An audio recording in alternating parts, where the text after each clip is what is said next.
தாய்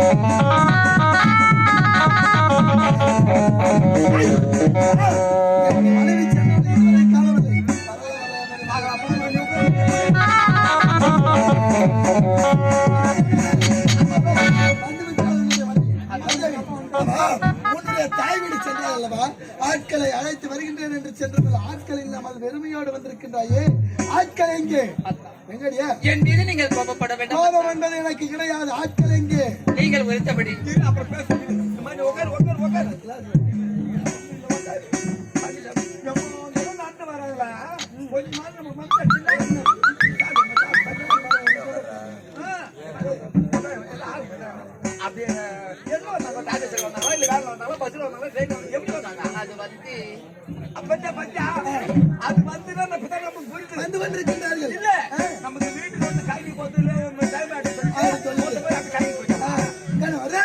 ஆட்கள் எத்தனை பேர் வருகின்றார்கள்?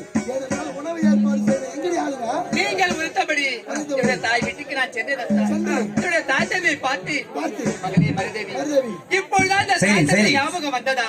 திடீரென்று வந்திருக்கின்றாய். உனக்கு என்னமா போய் நேர்ந்தது? பொன் வேண்டுமா, பொருள் வேண்டுமா, எது வேண்டுமா கேள் கொடுக்கிறேன். நான் என்ன வைத்தேன் தெரியுமா? பொண்ணோ பொருள் எனக்கு எதுவும் தேவை கிடையாது. உங்களால் எனக்கு ஒரு உதவி வேண்டும். என்னுடைய நாட்டில் 60 ஆட்கள் தேவைப்படுகிறது. அதனால் நம்முடைய நாட்டில் இருந்து 1000 ஆட்கள் அறுவடைக்க வேண்டும் என்று உரைத்தேன். சரி ஒரு 500 பேர் 1000 பேர் சாப்பாடு செஞ்சேன். நம்ம செய்தியில கம்மி இருக்கு. அப்புறமா என்ன உரைத்தார்? மகளே மருதேவி, பொன் பொருள் எவ்வளவு வேண்டுமானாலும் கேள் கொடுக்கின்றேன். ஆனால் என்னுடைய நாட்டில் இருந்து ஒரு ஆட்களை கூட அனுப்ப முடியாது என்று உரைத்தேன்.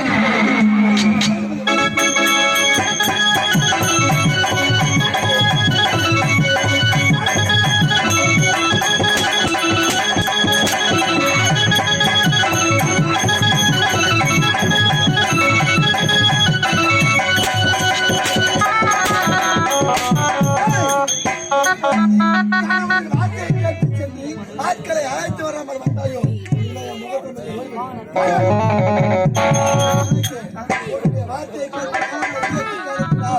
ஆட்கள் வருவார்கள், அறுவடை முடிக்கலாம் என்று பார்த்தால் பெருங்கையோடு வர. இப்ப என்னடா வழி? அவங்கள போய் அடிச்சு அவங்க மேல என்ன தப்பு? நீ ஒரே மத்த சொன்ன அவங்க மத்த போனாங்க. அப்படி என்றால் அந்த கிழக்கு பயமால என்னுடைய மனைவிகளை கிடையாது. சரி இருந்தாலும் அடுத்த வழி என்ன வழி சொல்லுவாங்க? அடுத்த வழி என்ன பண்ண சாயணும். நான் என்ன பண்ண, காலையில பணத்துக்கு போனேன். அந்த எப்படி பாவன அறுவடைய அந்த வழியாக கும்பிடுங்களா போறாங்க ஜனங்க. எதற்காக? அதுக்கு நான் முன்னாடி பேச மாட்டேன். நான் பார்க்கமா கேட்டேன். அவங்க முன்னாடி பேச போறாங்க. மேல் மலையாளத்துல மேல் மலையாளம் பைரவன் ஒரு மந்திரக்காரர் இருக்கிறாங்க. அதற்கு அந்த மந்திரம் சாதாரணமான ஆள் இல்ல. 7 கோடி மந்திரஜாலம் தந்திரஜாலம் மாயாஜாலம் கூடு போய் மோடி வைப்பது, மோடி எடுத்து சூனி ஏவல் பின்னு சொல்லக்கூடிய 7 கோடி மந்திரஜாலம் கற்றுக்கலாம். அங்க போய் அவன மந்திரம் கத்துக்கினா நம்ம நினைச்சது அந்த வேலை சாய்தான். அப்படி என்றால் 1000 மேல ஏற்கனவா என்றாலும் வருவார்கள் போவாங்க. அப்படி என்றால் தற்போது நாம் இருவரும் மலையாளம் செல்ல வேண்டும். மலையாளம் போகணும். போலாம் இப்படியே போயிடு. இப்படி போறவங்க மந்திரம் கத்து கொடுப்பாங்க. அப்படியா? மந்திரம் கத்து கொடுப்பாங்க. இப்ப நம்ம உருமாறிடணும்.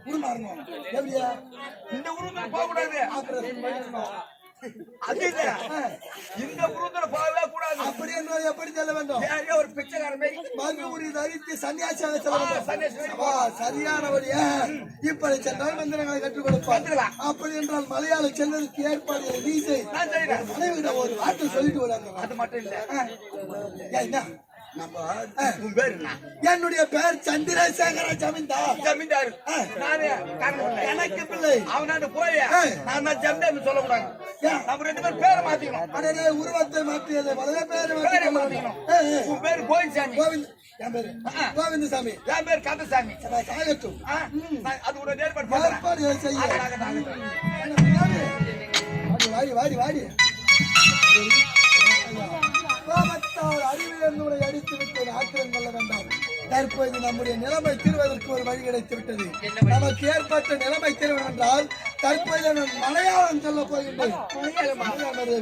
மலையாளத்திலே மலையாள பைரவன் என்று சொல்லக்கூடிய ஒரு மந்திரவாதி இருக்கின்றாலும் அவன் இடத்திலே சென்று மந்திர சக்தியை கற்றுக்கொண்டால் 1000 வேலையாட்கள் வாவென்றாலும் வருவார்களாம், போவென்றாலும் போவார்களாம். ஆகையால் சென்று மந்திரங்களை கற்றுக்கொண்டு வருகின்றேன். தவறாக நினைக்க வேண்டாம். இந்த நேரத்தில் நான் உனக்கு சந்தோஷமான செய்தி ஒன்று சொல்ல போறேன். உன்னை பிரிந்த சமயத்திலே சந்தோஷம் என்ற செய்தி உரைக்கிறாயே, கேட்பதற்கு ஆவலோடு இருக்கின்றேன். இந்த பாவியை அடித்து உதைத்து சித்திரவதை செய்கின்றேன். நான் இருக்கும் நிலைமை தங்களுக்கு தெரியுமா? நான் 3 மாத கர்ப்பிணியாக இருக்கின்றேன். 3 மாத கர்ப்பிணி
தெரியாதல்லவா? ஆகையால் நம்முடைய அரண்மனைக்கு சென்று நீ சர்வ ஜாக்கிரதையோடு இருக்க வேண்டும். நான் சென்று மந்திரங்களை கற்றுக்கொண்டு விரைவாக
மலையாளத்திலே பைரவன் என பெயர் பெற்று யாதொரு குறைபாடு இல்லாமல் இருக்கின்றேன். அப்படி இருக்கும்போது என்னுடைய சிசினை காணவில்லை. சிசியா நமக்கு என்ன வேலை? நாம நாடி சீடர்களுக்கு மந்திரத்தை கற்றுக் கொடுப்பது இன்றைய தினத்தில் யார் வருகிறார் என்று பார்ப்போம்.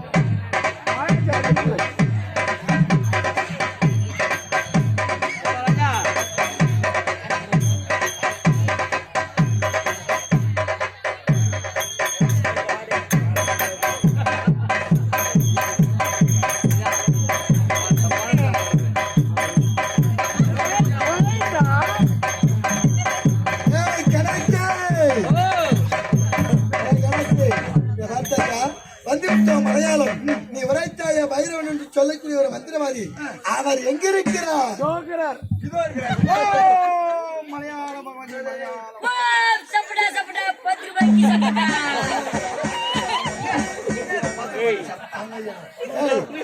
வெறும் 10 ரூபாய் தானே, ஒரு 20 ரூபாய் போடுறான்.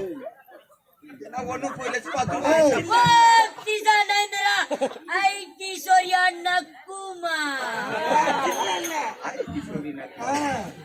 ஆமா, நீ சொன்ன மந்திரவாதி இவர்தானா? ஐயா, காட்டு போன முந்தைய வாங்க. எங்களை தெரியவில்லையா? நாங்களும் தமிழகத்தில் இருந்து வருகின்றோம். உங்களுடைய மந்திரவாதியை பார்க்க வேண்டும். இந்த பைரவன் எவனோ நான் குட்டி போயிருவேன். என் ஐயாக்குறாரு அவரே பெரிய போயிருவேன். அப்பா பயிர் அவர் போட்டு குட்டி பயிர். நான் ஒரு சிஷியா. ஆமா ஆமா. உன் பேர் என்னது? என்னுடைய பேர் தான் சந்திரசேகர். சந்திரசேகர் இல்லங்க, என்னடா நான் சொல்றேன்டா. என்ன கோவிந்தசாமி என் பேரு. கோவிந்தசாமி கந்தசாமி. இங்க வந்துருக்கியா? மந்திரங்களை கற்றுக்கொள்ள வேண்டும், பைரவரை பார்க்க வேண்டும். அப்படியா? இங்க இருக்க குருவே, நம்மளை தேடி 2 சின்ன பசங்க வந்துக்கிறானுங்க. 2 வாலிபர்கள். ஆமாங்க. எதற்காக? ஒருத்தர் கோவிந்தசாமியா, ஒருத்தர் கந்தசாமியா. நம்ம கிட்ட மந்திரம் கத்துக்கணுமா? அடடே, மந்திரத்தை கற்றுக்கொள்ள வந்திருக்கின்றார்கள். பார்ப்பதற்கு எப்படி இருக்கின்றார்கள்? 2 பேரும் பிச்சைக்கார பசங்க இருக்கிறாங்க. அப்படியா? சென்று பார்ப்போம். நாங்க பிச்சைக்காரன், நீ லட்சக்காரன். ஐயா முருகேவா, நமஸ்காரம் ஐயா. வாங்க வாங்க வாங்க வாங்க வாங்க. அட பாய், நீ வேற காலையில வாங்க வாங்க வாங்க. எல்லாரும் நல்லா இருக்க. ஐயா, நாங்களும் தமிழகத்தில் இருந்து வருகின்றோம். எங்களுக்கு உற்றார் உறவினர்கள் யாருமே கிடையாது.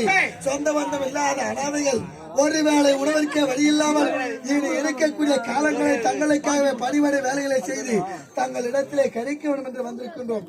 எங்களுக்கு நீங்கள் தான் ஆதரவு கொடுக்க வேண்டும். ஐயனே, ஆதரவு தருகின்றேன். அனாதை என்று உரைக்கின்றீர்கள். மண்ணுலகத்தில் பிறந்த எந்த ஒரு உயிரினமும் அனாதை கிடையாது. ஆண்டவனின் செயலால் அவரோர் அனாதையாக்கப்படுவார்கள். அனைத்து அனாதைகளையும் ஆதரிப்பதே இந்த பைரவனின் கடமை. இங்கு வந்து விட்டீர்கள்.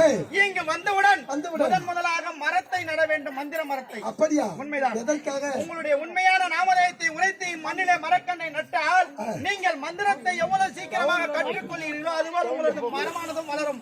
அப்படி மரமானது வளரும் போது என்றாவது ஒரு நாள் எனக்கு நீங்கள் குருதுரோகம் செய்து விட்டால் உங்கள் மரக்கன்றை பிடுங்கினால் உங்களுடைய உயிரானது அன்றே போய்விடும்.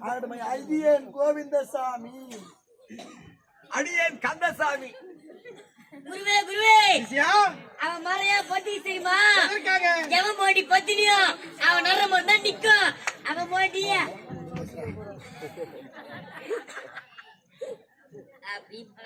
இப்பொழுது பத்தினி ஆகட்டும். நான் ஒப்புக்கொள்கிறேன். மந்திர மரத்தை நடத்தி விட்டீர்கள். இருந்தாலும் அடுத்ததாக மந்திரத்தை உச்சரிக்க வேண்டும்.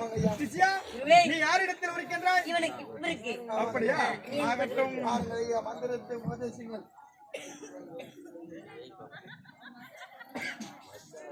சிஷ்யா, எவ்வளவு நேரம்? மந்திரத்தை ஆழமாக ஓதிக்கொண்டிருந்தேன். உண்மைதான். ஆழமாக. சரி, ஆகட்டும். கோவிந்தசாமி, அந்த தினமும் நதிக்கரைக்கு சென்று நீராடி விட்டு அன்னை மலையாள பகவதியை தொழுவது வழக்கம். இன்றைய தினத்தில் நான் செல்ல வேண்டும். ஆகையால் என் கரத்தில் இருக்கும் மந்திர பிரம்பை குளக்கரையின் மீது வைத்துவிட்டு செல்கின்றேன். சர்வ ஜாக்கிரதையுடன் காவலுக்கு இருக்க வேண்டும். கரம் தொட்டு எடுக்க கூடாது. எடுத்தால் விபரீதமாகிவிடும். உண்மைதான். நாங்கள்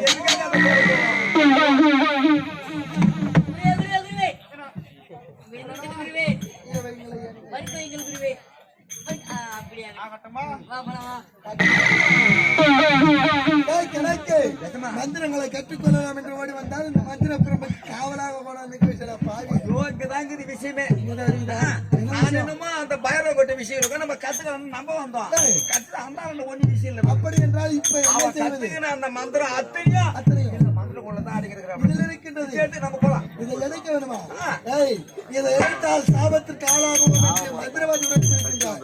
இருந்தாலும் நீ எப்போது என்ன உரைத்தாலும் அப்படியே செய்து முடிக்கக்கூடியவன் நான். அதான் அப்படி இருக்க உன்னுடைய வார்த்தையை கேட்டு அதை எடுக்கிட்டு என்ன நடக்கின்றதை பார்க்க